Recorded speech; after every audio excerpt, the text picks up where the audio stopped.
Hey there, it's me, Forrest.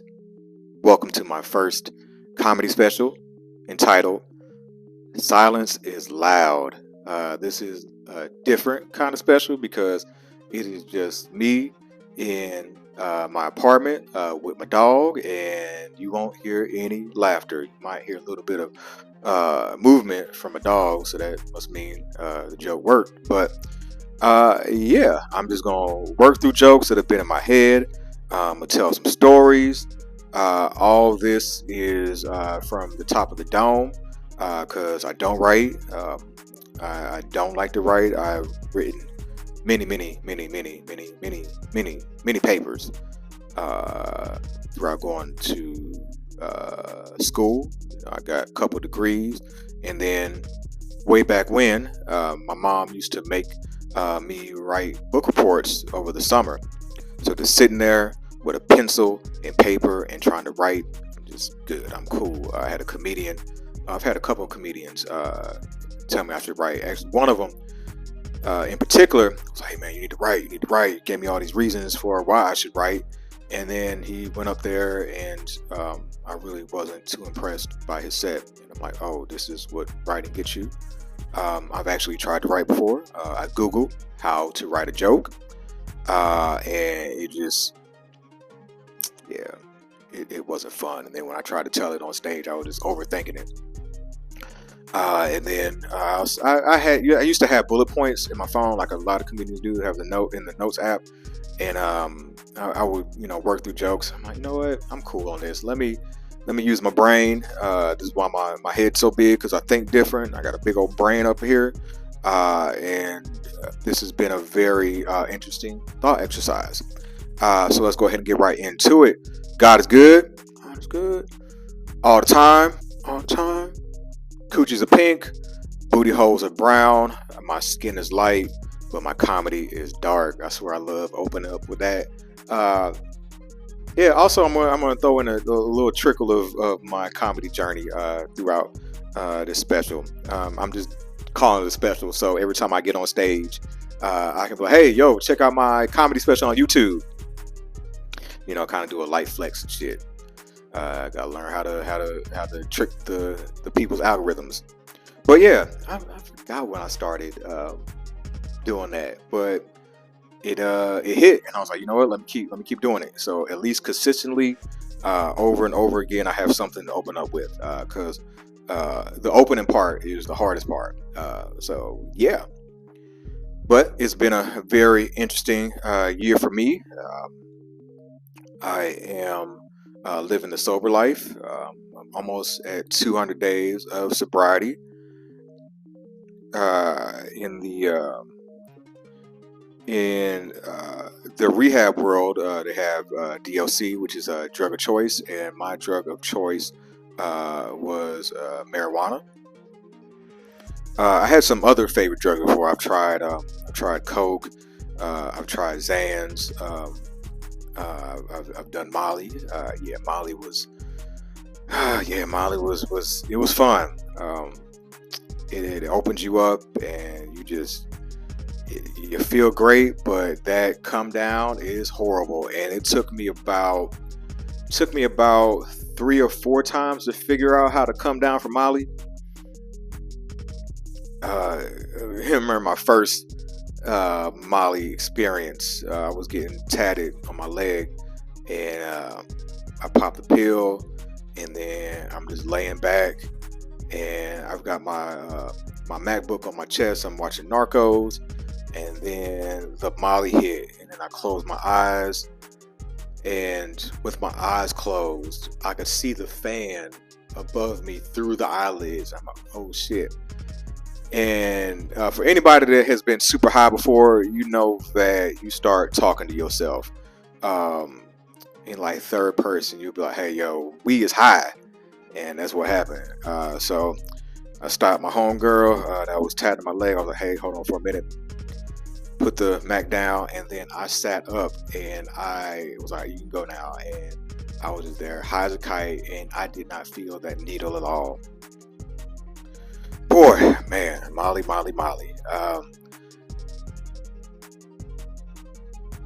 but I had to stop using Molly because it led. Well, yeah. What made me give up Molly?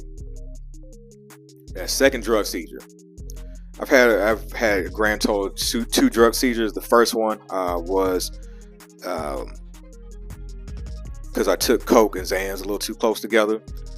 And then that second one, I was in Atlanta, and I was actually living in Houston at the time, but came back to Atlanta to visit, and of course, wanted to have a good time, so I had my Molly, and I ended up having a seizure, and I wake up, and the cool thing about a seizure is you wake up in a fifth dimension, like you're in a totally different dimension. It's like a scene out of Interstellar. And so I'm confused as fuck. I walk down to the living room of the Airbnb with my shirt off and just some basketball shorts.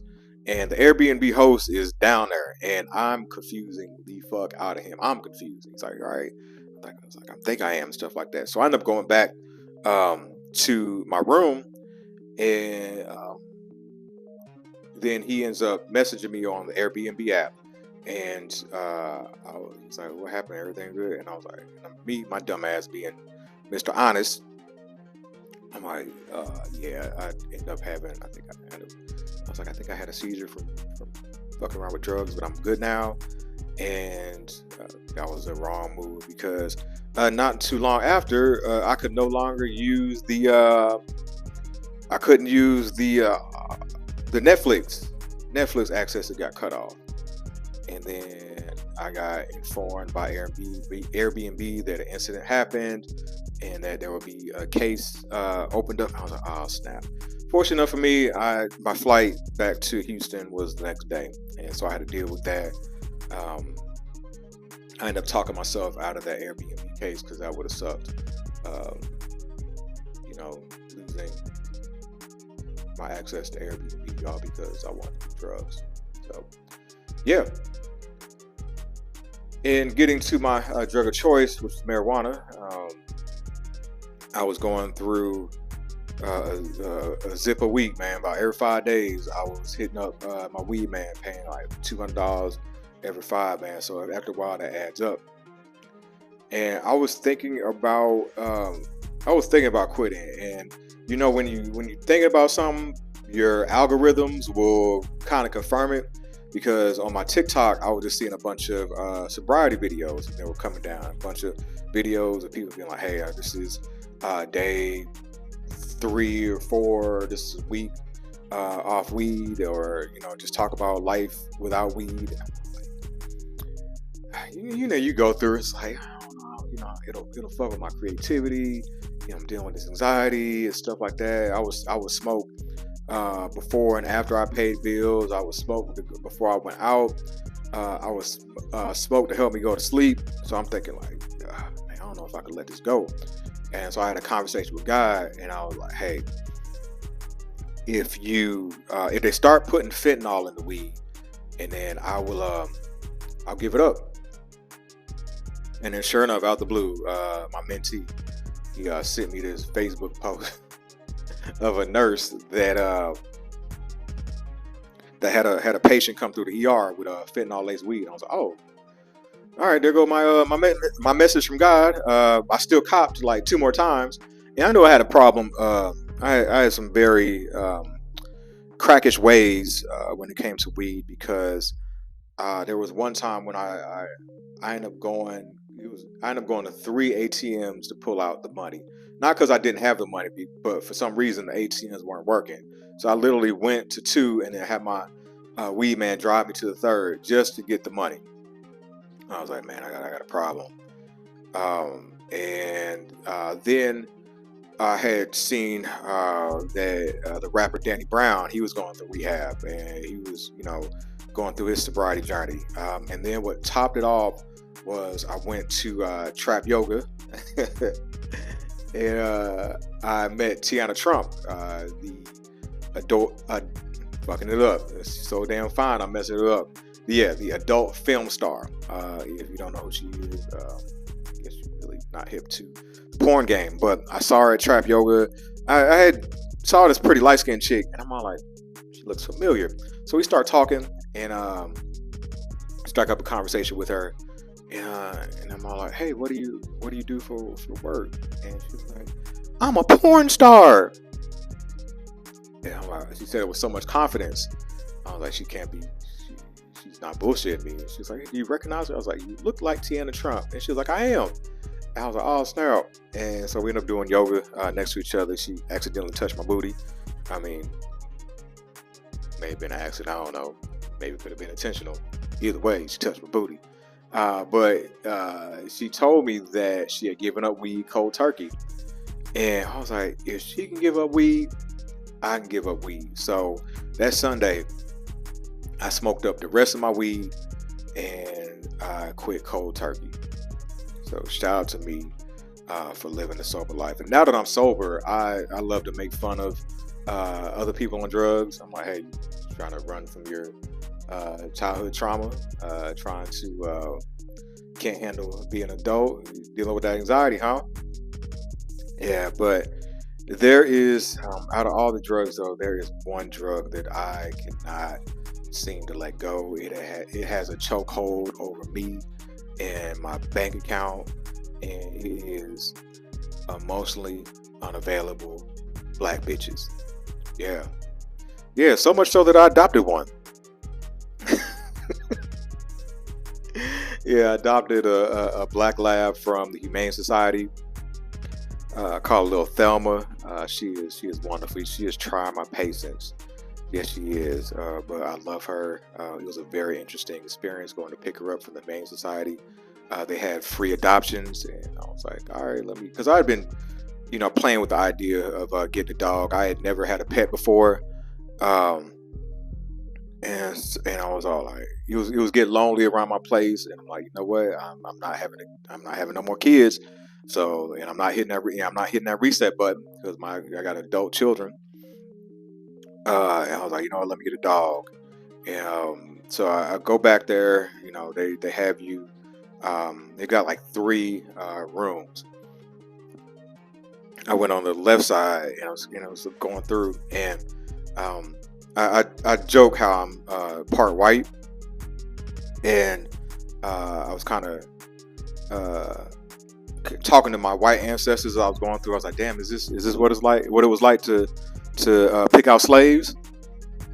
Because one dog was very rambunctious, and I was like, "Oh yeah, they might try to run. Nah, can't do that one, man. You might be here for a while, homie." Then I go around to the other side, and I wasn't, because I saw a puppy that was 3 months, real cute. I was like, I might get her. And they told me, they was like, yeah, the free adoptions are just for dogs 6 months and up. And I was like, oh, there goes that idea.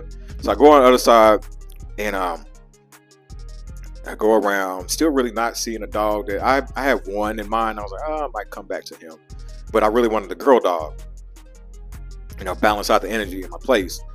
And went to the back, and I see these 2 beautiful little black labs. Oh, they're sisters. Yeah, their slave names were Darcy and Daphne. And, on the paper it said Darcy. I was like, all right, it was on top, so I was like, all right, let me go ahead and pick out Darcy. And so they let you. I told them at the front, this is the one I want, and they let you spend time with the dog in the little room, and she is very skittish, very scared, dealing with like a lot of anxiety, fear, just like a lot of black women. And so I ended up, we just, and I was trying to calm her down, so I was playing Andre 3000's Flute album, trying to, kind of relax her and stuff like that. But yeah, I just went ahead. I told them, like, all right, let me go ahead and get her. And I'm pretty sure that when they, cause they took her back after we got done while I was doing paperwork, and so I'm pretty sure her and her sister were in the back, because I felt like missed her by separating them, because I did not have the capacity for 2 dogs. So I'm thinking, in my mind, I'm thinking that they were in the back, like with their little paws, like, me and you will never part, my kid. Yeah. So yeah, I end up having a dog, and She's already pissed in my place and she shit on my good yoga mat. But I will say that having a dog, it's a lot. It's a lot of responsibility. Um, I'm just glad that all I have to worry about is picking up her poop. And she's not that expensive as kids, but having little Thelma doesn't make me feel so bad about not being in my kids' lives. Yeah, I was a decorated war veteran. It's either one or the other. You getting decorated war veteran or decorated father. You ain't getting both. It's how it is. Yeah, man. It's how it is. But having her has really helped me work on my patience. I try not to yell at her too much. It's like this whole gentle parenting. But if I had a kid now, I would suck at it. I would suck at being a dad, just like I sucked being a dad way back when. That's why it's like, hey, mama, I was like, you got this? You got it? All right, cool. I'm finna go join the army because poverty is kicking my ass, and I got to fight these wars. So hold down the fort.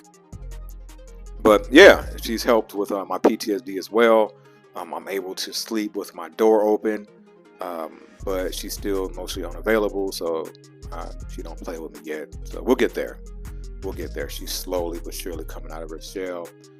She's still afraid of stuff. I was walking her one night, and something popped out, and she hopped up mid shit. She's like, "Oh, gotta go." I was like, "Come on, girl, we're gonna work on this fear, because I'm gonna raise her to be a strong black bitch." Yeah, that's what's gonna happen. And I do the affirmations with her, like how the black women be like, "Yes, queen, slay." Yeah, we'll see how that goes. Yeah. But speaking of childhood trauma, I feel like I missed out on my opportunity to get molested because my Cub Scout leader died. Oh man, yeah. It's always funny doing the dark ones in the black rooms because I didn't grow up around black people. As you see, I was a Cub Scout, so I grew up around the whites because my dad was in the army. But I didn't really grow up around black people till around 6th grade. But yeah, I was a Cub Scout for a little while, and dodged that bullet. Didn't get my booty hole played with. But it makes me think. I'm like, damn, was I not good enough to be molested? Like, was I not a cute enough child to be molested? Oh, I don't know. I might have had questions though. I did have a uncle that gave off molester vibes. Taught me how to play the saxophone. And his basement was just like really kind of creepy. I was like, yeah, if it ever came out in his funeral that one of the little boys did get touched in the family, I would not have been shocked. And molestation is crazy. One of my cousins, she got molested. Yeah, after her dad died, and then my dad died a week apart. Her and I talked, and we were just talking about trauma. I was just talking about how I got beat, and then she told me that she got molested, and I was like, "Oh shit! I did not expect to hear that." Said, damn, Unc, you a wild boy, man. It's crazy, man. Yeah, childhood trauma. It is very interesting. I like to trauma bond with my hoes because I went to school to be a therapist. Yeah, but I was like, you know what? It was too stressful, and they did not pay enough. My first check, because you have to kind of go through, because therapy, the social work game is a pyramid scheme of poverty, and you start at the bottom, and usually in child protective services or the nonprofit. But my first check at CPS was for $28,000 for the year. And I'm like, what the fuck am I supposed to do with this money? So what am I supposed to do with this? Luckily enough, I was getting my disability check. But you see a lot of wild things in child protective services. You learn that a lot of people don't need to be parents at all. Nah. The craziest case I got was I got a child death case.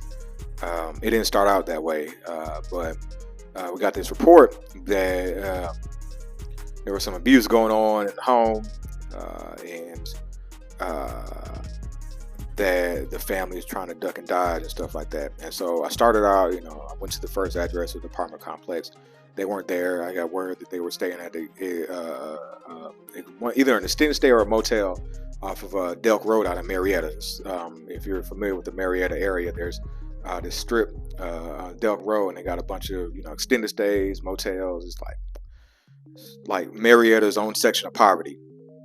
And so I'm going through trying to find the family and shit like that. I even talked to the one who made the report, and she just don't want to tell me nothing. And so I try. I even tried to find the family on Facebook. Couldn't find them. And then I eventually had to close the case because I got all these other cases.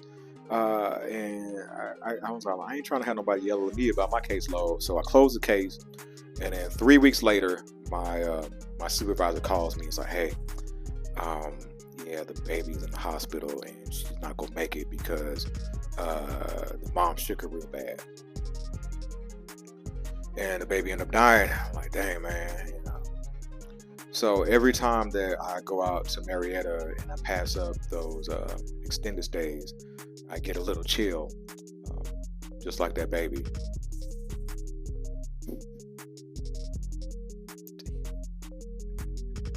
Oh, that was fucked up. I told y'all I'd be dark. But I'm not saying it's right. But I understand why moms shake their kids, their babies, because having a dog, like if you're a dog owner, them dogs be doing that really, really high pitched whine, and it's so freaking annoying. And I be wanting to strangle her, but then she is so cute. I can't do it. But apparently, moms can. Yeah, they're the real killers. They are the real killers. I did 2 tours to Iraq, and I'm so glad that they didn't call me baby killers. When I got back, like they used to do the Vietnam veterans. Yeah, they used to call them baby killers. And that title goes to the women. It's very funny seeing, since we're on the topic of wars, it's very funny seeing the women on my Instagram feed talk about ceasefire, free Palestine, and I'll be like, y'all just lost your reproductive rights because y'all had a baby holocaust. Yeah, man, it seemed like they were having 2-for-1 sales on abortions. I dated a woman, and she had 2 abortions by the same dude. And I was like, damn, you got scammed twice. And it's crazy because before my dad passed away, he used to tell me, son, the world needs ditch diggers. Pretty much what that means is the world needs people that are going to do jobs that we don't want to. And I was thinking, well, girl, I was like, damn, she killed 2 potential Amazon fulfillment workers. So if her package late, you could thank her. Yeah, I like to ask the crowd, I'm like, hey, has anybody had an abortion? And it's very quiet. It's very, women, they don't want us, they don't want us to reveal their secrets. But then I'll be asking like, hey, has anybody paid for an abortion? And then it usually gets some more response from the man. I'm glad that I've never paid for an abortion. I've never paid for a plan B. I am the plan B.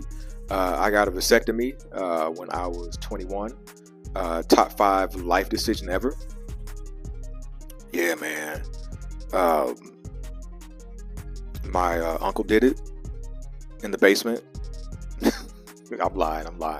Nah, my uncle's a urologist. He is the Ben Carson of urology. He's black, but yes, the best urologist in the game. and it's nice having a vasectomy. It's a cheat code. The only thing I got to worry about is STDs, which I've had chlamydia twice. I will say though that if you're gonna get an STD, chlamydia is the one you want. Chlamydia is the Reggie of STDs. Yeah, man. I remember the first time I got tested.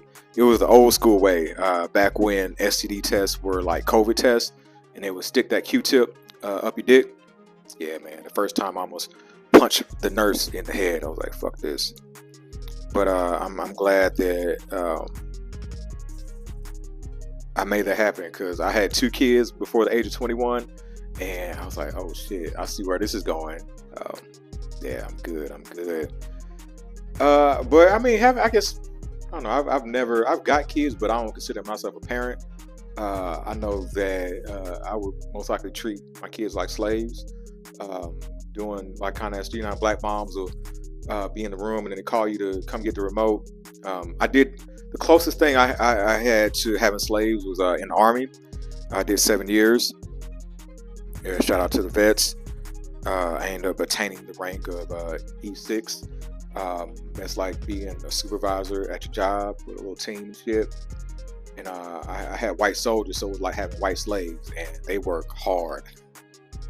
They work hard. They put on for America. And I had a combat job, and you'll learn that,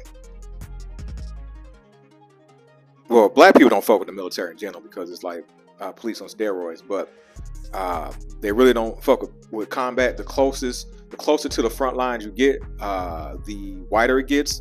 And I shot artillery, and it looked like a January 6th rally. Yeah, it was 150 white boys. I mean, a class of 150, and then 9 of us were black. It's very white in there. Yeah, man. Man, that's one thing I miss having. I miss having white slaves, man. I do look forward to AI taking over, us having slave robots. And I don't care what colorway they come out in. I'm gonna paint mine white. Yeah, I'm gonna name him Toby. Yeah, Toby GBT. And I'm like, hey, yo, Toby, if you don't respond to these emails fast enough, I'm gonna sell your wife, but I'm gonna fuck her first. Yeah.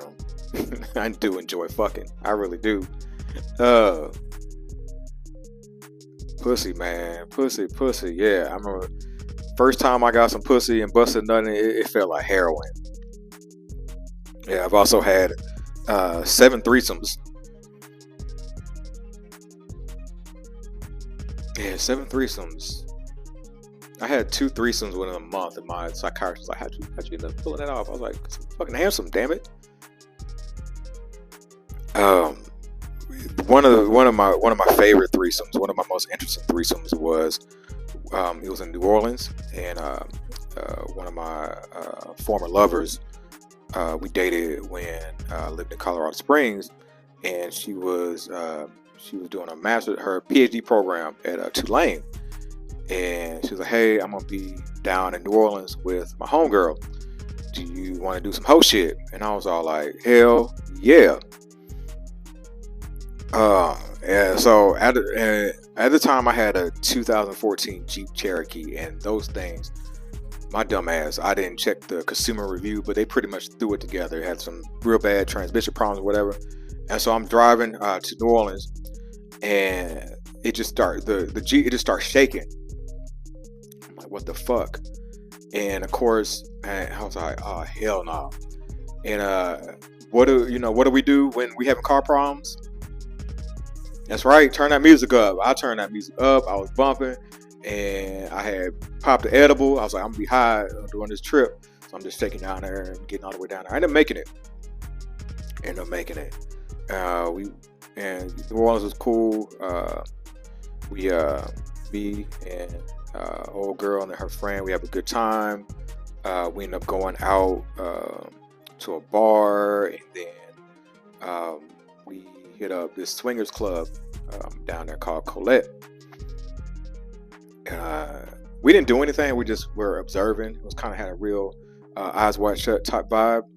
and then we end up going back to the Airbnb. And that's when we chilling and go ahead and get the party started. And when you're doing a threesome, it can go like you have some threesome etiquette. And somebody, when it comes to threesome, somebody got to be the conductor. And so my homegirl, she went ahead and decided to be the conductor. So her and old girl, they're going at it. And then she was like, "Hey, fuck my friend." So I'm fucking her friend. And I want to fuck old girl again, but she had a couple years prior, she had got new titties because she had beat breast cancer. And with these new titties, she didn't have any nipples. And so when she took her top off, it threw me off. And I could tell she sensed the reaction. So the threesome didn't go on too much longer. Yeah. But I ended up fucking her friend the next day. And then after that, I had to pray the whole ride back to Atlanta. Yeah, man. But at least I got some pussy out the deal. Yeah. Pussy. My favorite, I'll say my favorite type of pussy is abortion pussy. That's right. So much pain. So much pain. Because, I date black women, and I feel like it's the souls of those dead black babies trying to drown my dick. So I like to call it Lake Lanier pussy. Thank you. That's my time. My name is Forrest. Y'all be great. Here we go. I did it. Yay.